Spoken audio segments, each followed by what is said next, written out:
Students, मैं प्रवीण चौहान साथ हूं आपके एक बार फिर से आपके अपने पाइवन क्लासेस में। और हम लोग जैसा कि आप लोगों को पता है कर रहे हैं चैप्टर नंबर 3 जिसका नाम है करंट इलेक्ट्रिसिटी। चैप्टर नंबर 3 जिसका नाम है करंट इलेक्ट्रिसिटी। तो चलते हैं एक बार फिर से अपनी क्लासेस में और आप लोग सब बहुत अच्छे होंगे ऐसे ही मैं दुआ करता हूं। बाकी सब यहाँ पर ध्यान दो कि करना क्या है आप लोगों ने। कल हम लोगों ने इलेक्ट्रिक पावर, किलोवाट घंटा, जितनी भी सारी चीजें थी, रेजिस्टेंस का कॉम्बिनेशन, सीरीज में, पैरेलल में, सारी चीजें कर ली थी। अब इसका फेज सेकंड शुरू होता है। इस चैप्टर का कौन सा फेज शुरू होता है? फेज 2 से शुरू हो रहा है। और फेज 2 में हम लोग क्या क्या पढ़ने वाले हैं? सबसे पहले जो टॉपिक होगा आपका बच्चे, सबसे पहला जो टॉपिक होगा वो होता है इलेक्ट्रिक सेल। क्या होगा सबसे पहला टॉपिक? Electric cell.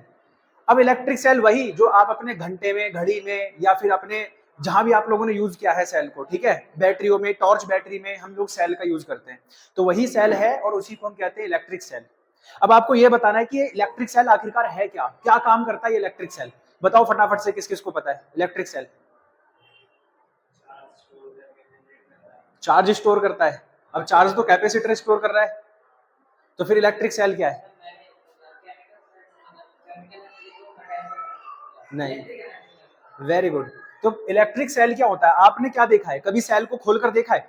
तो सेल के अंदर क्या मिलता है? केमिकल मिलते हैं, है ना। ड्राई सेल ले लो या फिर आपका ये वाला सेल ले लो, बैटरी ले लो। जैसे मैं आपको समझा रहा हूँ, यहाँ देखो, ये एक सेल है, ये एक बैटरी होगी। इस बैटरी में आपने देखा होगा दो टर्मिनल लगे रहते हैं, है ना। ये पॉजिटिव है और ये वाला नेगेटिव है। और इसके अंदर क्या भरा होता है? एक लिक्विड भरा होता है। इस लिक्विड को हम इलेक्ट्रोलाइट कहते हैं। क्या कहते हैं इसे? इलेक्ट्रोलाइट। सारी चीजें बताऊंगा एक एक करके कि इलेक्ट्रोलाइट क्या है, कुछ भी है। बस अभी ये समझो कि इसमें क्या भरा है, केमिकल ही तो भरा है। और इस बैटरी से हम कर क्या रहे हैं? इस केमिकल को हम लोग चार्ज करें या कुछ भी करें, बट इस केमिकल से क्या करते हैं हम लोग? इलेक्ट्रिसिटी तो फाइंड करते हैं।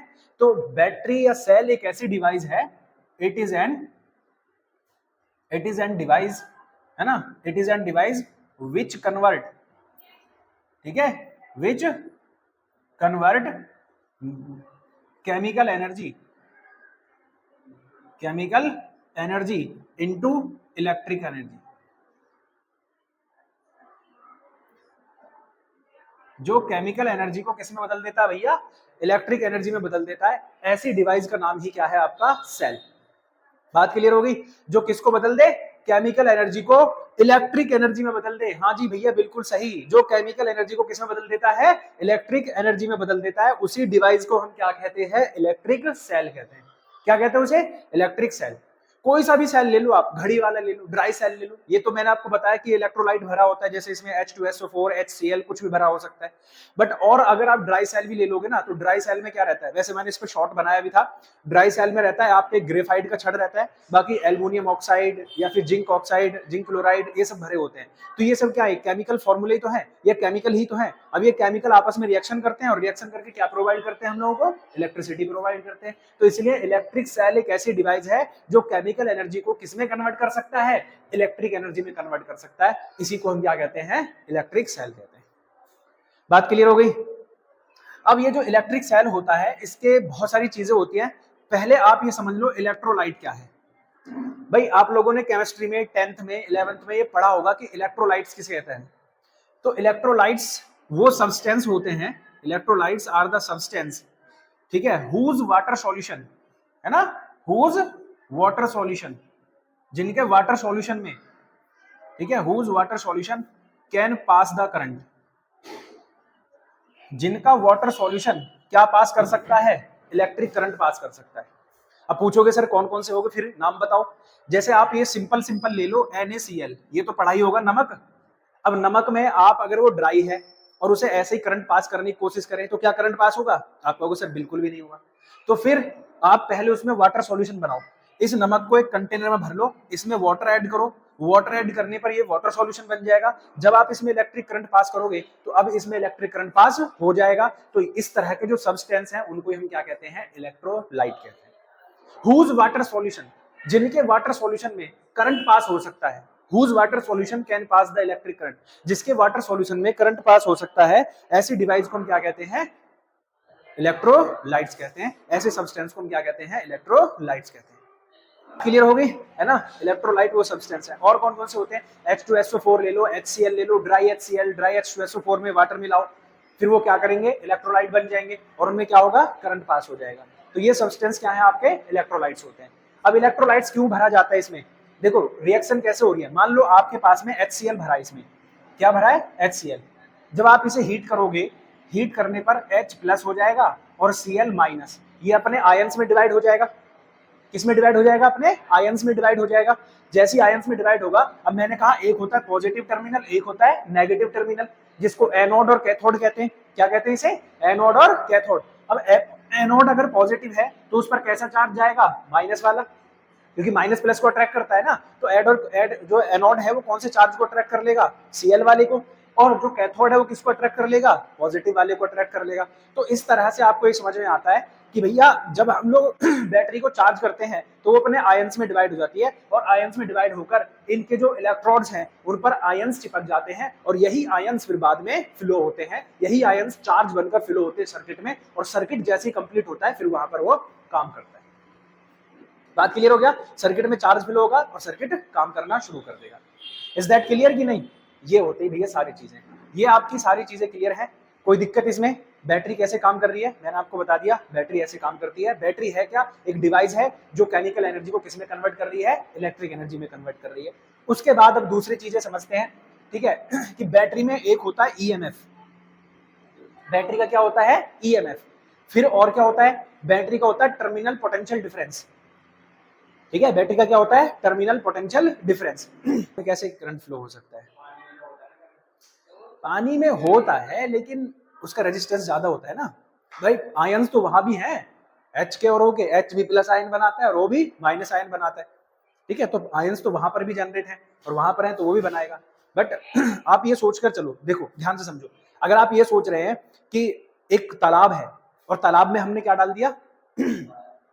वायर डाल दिया। अब बिल्कुल सही कह रहे हो कि सर इसमें पानी भी तो भर सकते हैं, लेकिन पानी is not suitable for that, क्योंकि पानी का रेजिस्टेंस बहुत ज्यादा हाई है। अगर हाई रेजिस्टेंस है तो वो इतना करंट फ्लो नहीं करेगा। आप चार्ज तो करोगे लेकिन थोड़ी देर बाद वो डाउन हो जाएगी। तो हम ऐसे इलेक्ट्रोलाइट चुनेंगे ना जो आसानी से चार्ज हो जाए, आसानी से आयन में डिवाइड हो जाए, और फिर डिवाइड होकर आयन से आसानी से चार्ज भी फ्लो कर दें। लेकिन वाटर क्या करेगा? वाटर का रेजिस्टेंस ज्यादा होता है। रेजिस्टेंस ज्यादा होने की वजह से सोचो, मान लो ये क्या भरा हुआ है? आपका एक तालाब है। अब इस तालाब में क्या हो रहा है? पानी भरा है।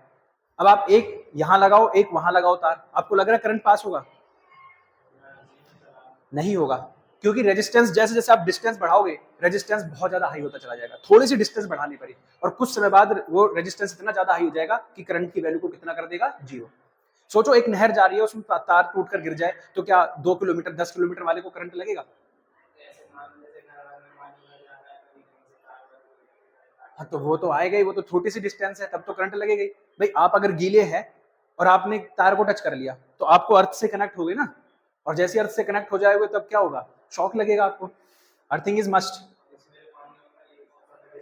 डिस्टिल्ड वाटर होता है ना, वही आयनाइज्ड होता है ना, जल्दी से आयनाइज्ड हो जाता है। तो अब हम क्या पढ़ रहे हैं? EMF of the cell.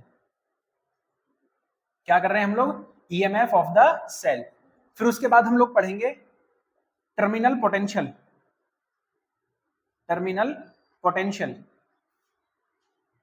ठीक है? टर्मिनल पोटेंशियल डिफरेंस भी दे देता है इसे कई बार लिखकर, तो एक ही बात है। अगर टर्मिनल पोटेंशियल कहे तब भी एक बात है, टर्मिनल पोटेंशियल डिफरेंस कहे तब भी एक ही बात है। और अब ध्यान से सुनो, हम लोग क्या करने वाले हैं? ईएमएफ को पढ़ने वाले कि सेल का ईएमएफ क्या है। What is the EMF of the cell? तो देखो अभी मैंने आपको बताया, मैं फिर से बैटरी बना लेता हूं। इसके 2 इलेक्ट्रोड थे, ठीक है? एक यहां था, एक यहां। इसको पॉजिटिव कहा और इसको नेगेटिव कहा, है ना? ये एनोड है और ये कैथोड है, और बीच में क्या भरा है? इलेक्ट्रोलाइट भरा हुआ है। तो ईएमएफ का मतलब क्या है? अब जो करंट पास होगा वो इन्हीं दोनों इलेक्ट्रोडों के बीच तो पास होगा। अरे बताओ, करंट जो पास हो रहा होगा वो इन दोनों इलेक्ट्रोडों के बीच ही तो पास होगा। तो यानी ईएमएफ ऑफ द सेल क्या होता है? The potential difference, the potential difference between 2 electrode, है ना? The potential difference between 2 electrode when, कब? When no current is drawn, no current is drawn from the cell. जब सेल से हम कोई करंट नहीं ले रहे हो, या हमने सेल को किसी भी सर्किट से कनेक्ट ना किया हो। बात समझ में आ रहा है? ये जो बैटरी है इसको मैंने किसी से भी कनेक्ट नहीं किया, किसी भी सर्किट से मैंने इसको नहीं जोड़ा, तब इन दोनों टर्मिनल के बीच का जो पोटेंशियल डिफरेंस होगा, इन दोनों के बीच का जो टर्मिनल पोटेंशियल होगा, उसी को हम क्या कहते हैं? ईएमएफ ऑफ द सेल कहते हैं। वही क्या होता है? सेल का ईएमएफ होता है ना? The potential difference between the electrode, electrode जो थे इनके बीच का पोटेंशियल डिफरेंस जब सेल किसी भी सर्किट से जुड़ा ना हो, या जब सर्किट से या सेल से कोई करंट फ्लो ना हो रहा हो, उस समय पर जो पोटेंशियल डिफरेंस है उसी को हम क्या कह रहे हैं? EMF of the cell. अब टर्मिनल पोटेंशियल क्या हो जाएगा?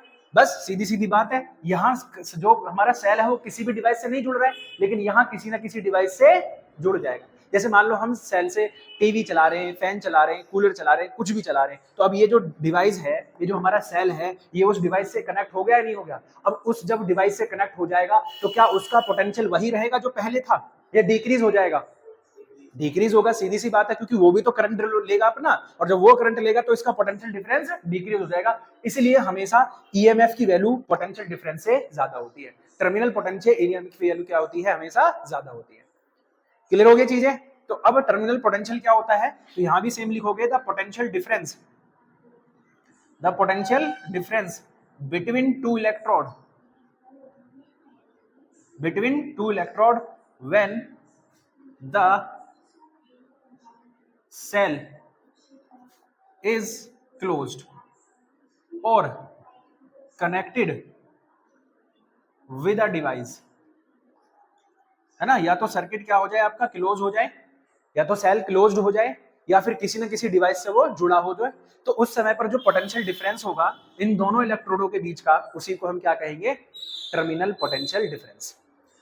दोनों क्लियर है? बात समझ में आ गई? ईएमएफ ऑफ द सेल का मतलब क्या है कि जब सेल से कोई करंट ड्रॉ नहीं हो रहा, उस समय पर जो सेल का पोटेंशियल डिफरेंस है उसी को हम क्या कह रहे हैं? उसका ईएमएफ सेल कह रहे हैं। लेकिन टर्मिनल पोटेंशियल क्या है कि जब हमने सर्किट सेल को किसी ना किसी डिवाइस से ऐड कर देंगे, तब जो उसका पोटेंशियल डिफरेंस होगा इलेक्ट्रोडों के बीच का, तब वो क्या कहलाएगा? आपका टर्मिनल पोटेंशियल कहलाएगा। बात क्लियर होगी?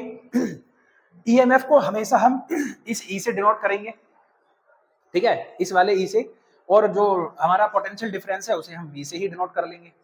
किससे डिनोट करेंगे? हम उसे V से डिनोट करेंगे। अब एक और बात होती है, हमने ईएमएफ पढ़ लिया सेल का, हमने टर्मिनल पोटेंशियल पढ़ लिया ईएमएफ सेल का, अब हम पढ़ेंगे इसका इंटरनल रेजिस्टेंस। अगला टॉपिक क्या होगा हमारा? Internal resistance. तो इसी को देखते हैं कि क्या होता है, ठीक है? Internal resistance of the cell. भाई इंटरनल रेजिस्टेंस किसका होगा? सेल का होगा। अब ये इंटरनल रेजिस्टेंस ऑफ सेल होता क्या है? ध्यान से सुनो भाई, एक बात मुझे बताओ, ठीक है, ये सेल है, मैंने आपसे कहा सेल में दो टर्मिनल लगे हैं, है ना? ये पॉजिटिव है और ये नेगेटिव है। सेल के अंदर क्या है? इलेक्ट्रोलाइट भरा है, बोलो भरा है या नहीं? अब मैं आपसे क्वेश्चन पूछता हूं, आप लोगों को दो रास्ते दिए मैंने, एक रास्ते में इस तालाब को पार करते हुए जाना है, और एक रास्ते में सीधे सीधे चला जाना है, इसमें कोई तालाब नहीं पड़ता। तो आप इस रास्ते को पहले पार करोगे या इस रास्ते को? रास्ते की दूरी बराबर है, कभी सोच रहे हो कि सर छोटी दे दी है, तो डिस्टेंस दोनों की बराबर है। एक रास्ते में तालाब है और एक रास्ता खाली है, आप इसको प्रीफर करोगे या इसको प्रीफर करोगे? क्यों प्रीफर करोगे? क्योंकि इसे आसानी से पार कर दोगे। लेकिन अगर इस तालाब वाले को पार करने की कोशिश करोगे तो आपको पता है कि जब हम किसमें जाते हैं? वाटर में जाते हैं, तो वाटर में हमें चलना मुश्किल हो जाता है, ज्यादा मेहनत करनी पड़ेगी। तो वाटर में चलना मुश्किल क्यों है? क्योंकि वाटर हम पर क्या लगा रहा है? एक रेजिस्टेंस लगा रहा है। अरे कोई सब्सटेंस हो गया ना, अभी हम एयर में चल रहे थे तो एयर कैसा मीडियम था? रेयर मीडियम था। लेकिन जैसे हम पानी में एंटर हुए तो डेंसर मीडियम हो गया। अब पानी की जगह कीचड़ में चलोगे तो और ज्यादा आपको दिक्कत होगी। अब कीचड़ की जगह और शहद और मिल जाए तब तो आपको चिपका ही लेगा वो, तो और ज्यादा मुश्किल होगी ना। रीजन क्या है? क्योंकि वो मीडियम डेंसर होता जा रहा है, और जैसे जैसे मीडियम डेंसर हो रहा है हमारा चलना मुश्किल हो रहा है, क्योंकि हम पर रेजिस्टेंस क्या हो रहा है? ज्यादा लग रहा है। बात क्लियर होगी? अब यही मैं आपको समझा रहा हूं कि अब आप मुझे ये बताओ कि इस सेल के अंदर भी, तो इस सेल के बाहर जब चार्ज फ्लो हो रहे हैं तो सेल के अंदर भी तो चार्ज फ्लो हो रहे हैं। भाई सेल के अंदर मैंने बोला था कि जैसे HCl भरा है तो H प्लस है और Cl माइनस है, तो Cl वाला इसके पास जा रहा है, H वाला इसके पास जा रहा है। जब ये चार्ज इसके अंदर मूव कर रहे हैं, चार्ज इसके अंदर क्या कर रहे हैं, मूव कर रहे हैं। आप सोच कर देखो तो क्या ये जो इलेक्ट्रोलाइट है ना, ये जो इलेक्ट्रोलाइट है, क्या ये इसको रोकने की कोशिश नहीं कर रहा होगा? ये चार्ज को, फ्लो को कम नहीं कर रहा होगा? सोच कर देखो, ये जो इलेक्ट्रोलाइट भरा हुआ है ये वाटर ही तो है। अब ये इन चार्जेस के वे में क्या लगा रहा है, एक रेजिस्टेंस लगा रहा है कि नहीं लगा रहा? ये इनको रोकने की कोशिश कर रहा है कि नहीं कर रहा? इनके फ्लो को रोक रहा है। तो बस इसी को कहते हैं इंटरनल रेजिस्टेंस। इसी को क्या कहते हैं, इंटरनल रेजिस्टेंस। यानी मैं आपको सीधी सीधी शब्दों में ये कहना चाहता हूं कि electrolyte of the cell, cell का जो इलेक्ट्रोलाइट है, सेल का जो क्या है, इलेक्ट्रोलाइट है, वो सेल के चार्ज के फ्लो में क्या करता है, एक अपोज करता है, एक बैरियर का काम करता है। और बैरियर का काम कर रहा है तो इसी को हम क्या कहते हैं, internal resistance of the cell. ठीक है, तो आप इसकी डेफिनेशन कैसे दोगे? तो आप लिखोगे कि electrolyte, electrolyte of the cell, electrolyte of the cell applies a current barrier inside the cell, inside the cell in flow of charge, flow of charge, charge के फ्लो के बीच में वो क्या कर रहा है, करंट बैरियर का काम कर रहा है। That is known as internal resistance. Internal resistance, जो इलेक्ट्रोलाइट है वो एक करंट बैरियर का काम कर रहा है, किसके अंदर, इलेक्ट्रिक सेल के अंदर। यानी मैं आपको बता रहा हूं बेटे, इंटरनल रेजिस्टेंस का मतलब होता है आंतरिक प्रतिरोध। आंतरिक प्रतिरोध का मतलब यह है कि सेल के अंदर जो हमने इलेक्ट्रोलाइट भरा है, वो सेल के अंदर फ्लो होने वाले चार्ज, सेल के अंदर जो फ्लो हो रहा है ना चार्ज, सेल के अंदर जो चार्ज कंटिन्यू पास हो रहा है, उसको क्या कर रहा है, रोकने की कोशिश कर रहा है। और वही रोकने की कोशिश क्या बन जा रही है, उसकी इंटरनल रेजिस्टेंस। क्या बन जाती है, उसकी इंटरनल रेजिस्टेंस बन जाता है। बात क्लियर हो गई? और इस इंटरनल रेजिस्टेंस को हम, ये जो इंटरनल रेजिस्टेंस है, इसको हम रिप्रेजेंट करते हैं स्मॉल आर से। जो हमारा टोटल रेजिस्टेंस होता है उसे कैपिटल आर से डिनोट करते हैं, और जो हमारा इंटरनल रेजिस्टेंस है उसे हम क्या करते हैं, स्मॉल आर से डिनोट करते हैं। तो बात क्लियर हो गई? तो ये होता है आपका internal resistance of the cell. अब यहां तक हम लोगों ने पढ़ लिया कि इंटरनल रेजिस्टेंस क्या है, लेकिन एक बात आपको ये बताओ, क्या ये जो सेल का इंटरनल रेजिस्टेंस है, ये सेल की कुछ बातों पर डिपेंड करता होगा या नहीं? अब कौन कौन सी बातों पर डिपेंड करेगा, तो वो भी समझ लेते हैं। ठीक है, तो यहां पर डाल लेते हैं फैक्टर्स अफेक्टिंग इंटरनल रेजिस्टेंस, है ना। कौन कौन से फैक्टर इंटरनल रेजिस्टेंस पर अपना इफेक्ट डालते हैं। अब आप मुझे ये बताओ, ठीक है, ये सेल को मैं फिर से यहां बना देता हूं, यहां से मिटाकर, ठीक है, यहां से सोचो,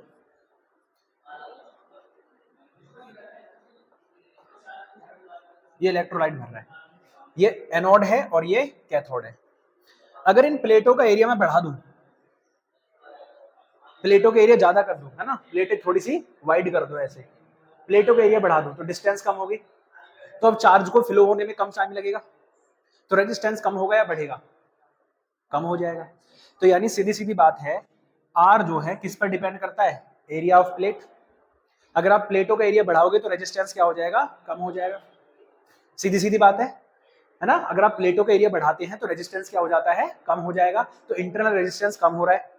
दूसरी बात आप मुझे बता दो फटाफट से, अगर इनकी प्लेटों के बीच की डिस्टेंस बढ़ा दी जाए, ये जो प्लेट्स थी इनकी डिस्टेंस आप बढ़ा दो, तो ज्यादा डिस्टेंस कवर करनी पड़ रही है कि नहीं, और ज्यादा डिस्टेंस कवर करनी पड़ रही है तो उतना ही ज्यादा रेजिस्टेंस लगेगा। तो अगर आप डिस्टेंस बढ़ाते हैं तो रेजिस्टेंस क्या हो जा रहा है, बढ़ जा रहा है। और अगर आप इन प्लेटों के बीच का डिस्टेंस कम करते हैं तो रेजिस्टेंस भी कम हो जाता है। तीसरी बात है, अब ये जो इलेक्ट्रोलाइट है, इलेक्ट्रोलाइट जैसे मैंने आपको बताया, आप पानी में चल रहे हैं, फिर कीचड़ में चल रहे हैं, फिर मैंने आपको हनी दे दिया, किस में ज्यादा अच्छा चल पा रहे थे, तीनों में से बताओ, पानी, हनी या कीचड़? आप कहोगे सर पानी में अच्छा चल पा रहे हैं, क्यों? हनी और कीचड़ जो है ज्यादा डेंसर हो रहे हैं, लेकिन वहीं अगर हम देखें पानी को तो वो कम डेंसर है। तो यही चीज बता रहा हूं कि अगर इलेक्ट्रोलाइट आपका डाइल्यूट हो जाएगा, डाइल्यूट मानते हो ना, पतला हो जाएगा, तो रेजिस्टेंस कम होगा। और अगर यही डाइल्यूट आपका किस में बदल जाए, कंसंट्रेटेड में बदल जाए, यही इलेक्ट्रोलाइट आपका कंसंट्रेटेड हो जाए, तो रेजिस्टेंस क्या हो जाएगा, बढ़ जाएगा। तो यानी आर किस पर डिपेंड कर रहा है, कंसंट्रेशन ऑफ इलेक्ट्रोलाइट। भाई इलेक्ट्रोलाइट के कंसंट्रेशन पर डिपेंड कर रहा है या नहीं कर रहा। और चौथी बात किस पर डिपेंड कर रहा है, nature of material. Nature of material, nature of material मतलब ये इलेक्ट्रोड किससे बने हैं, किस मटेरियल से बने। लोहे के डाल दिए तो यार सीधे सीधा हो गया ना, रेजिस्टेंस बढ़ जाएगा, तो बात क्लियर होगी ना। तो ये सीधी सीधी इस बात पर भी डिपेंड करता है कि इलेक्ट्रोलाइट किस मटेरियल के बने हुए हैं। तो इन सब बातों पर ये डिपेंड कर रहा है कि नहीं कर रहा। तो ये सारे फैक्टर्स हैं जो किसको इफेक्ट डालते हैं, इंटरनल रेजिस्टेंस पर अपना इफेक्ट डालते हैं। तो ये हुई हमारी किसकी बात, सेल की बात। अब एक रिलेशन और है सेल का, ही लेकर क्या है, एक रिलेशन और है। सेल का एक रिलेशन आता है, relation between EMF and terminal potential. ठीक है,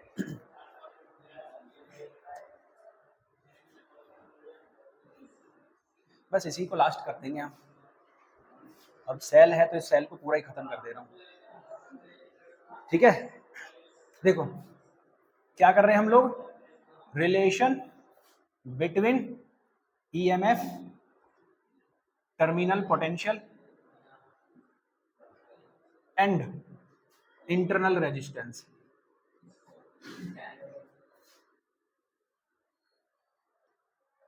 तो ये है relation between EMF, terminal potential, internal resistance of the cell. तो एक सेल बना लेते हैं। सेल का मान लीजिए आप, ये एक सेल है आपका, इसका ये इंटरनल रेजिस्टेंस है जिसको हम आर कह रहे हैं, इसका ईएमएफ है ई, है ना, ये प्लस और ये माइनस। अब इसको मैंने एक आउटर इंटरनल रेजिस्टेंस आर से जोड़ दिया, outer external resistance capital R से मैंने इसको कनेक्ट कर दिया। अब जैसे मैं कनेक्ट कर रहा हूं तो यहाँ पर क्या हो रहा है कि करंट पास हो रहा है। अब करंट जो पास हो रहा है वो दो जगह पास हो रहा है, एक तो इस वाले स्मॉल आर में और एक इस कैपिटल आर में। तो इसको हमारे सेल को दो जगह काम करना पड़ रहा है, एक इनसाइड और एक आउटसाइड। तो हम पहले निकालेंगे total work done by the cell, कि हमारा जो सेल है वो कितना वर्क डन करता है। तो हमने पढ़ा था V बराबर होता है W/Q, लेकिन यहाँ V नहीं है, क्या है, E है, क्योंकि टोटल E फॉर मतलब EMF लेना पड़ेगा ना, कि टोटल सेल के पास EMF कितना है, E है। तो अगर मुझे वर्क निकालना है WT टोटल, तो E × Q हो जाएगा, और Q की वैल्यू क्या होती है, IT। तो W टोटल कितना हो जाएगा, EIT। Equation number first. फिर the work done by the cell inside. ठीक है, इनसाइड कितना सेल जो है वर्क डन कर रहा है, तो हमने फिर से वही लगाना है, V = W × Q। अब W क्या हो गया, ये इन हो गया, इनसाइड हो गया, सॉरी W इन = V × Q। अब W इन बराबर V की वैल्यू क्या होती है, ओम के नियम से IR। इनसाइड किसके लिए वर्क कर रहा है, स्मॉल रेजिस्टेंस के लिए, और Q की वैल्यू क्या है आपकी, IT है। तो सीधा सीधा W इन हो गया आपका I² × R। फिर आउटर वर्क, भाई ये भी तो कर रहा है, वो आउटर वर्क भी तो कर रहा है, तो W आउट कितना हो जाएगा, V × Q। कितना हो जाएगा, V × Q। इसी को हम टर्मिनल पोटेंशियल भी कह रहे हैं, तो इसको ऐसे ही रहने देंगे क्योंकि इसी पे रिलेशन निकालना है। तो V × IT, Q की वैल्यू IT होगी, V रहने देंगे क्योंकि इसमें तो रिलेशन निकालना ही है, इसको चेंज नहीं करेंगे। अब जो टोटल वर्क होगा, आप मुझे बताओ टोटल वर्क वो कितना हो जाएगा, W in plus W out. Total work कितना आया था, EIT। W इन कितना है भैया हमारे पास में, I² R। W आउट कितना आया है, VIT।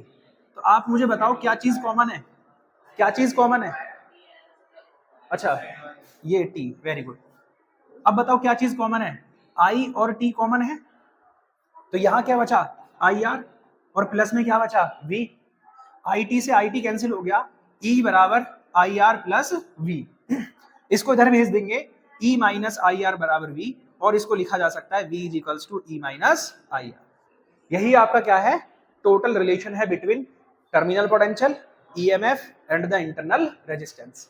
बच्चों कैसी लगी वीडियो फटाफट से कमेंट में बताना, और अगर अच्छी लगी तो लाइक कमेंट एंड शेयर और सब्सक्राइब जरूर कर दो यार, आपके सब्सक्राइब से हमें मोटिवेशन मिलता है।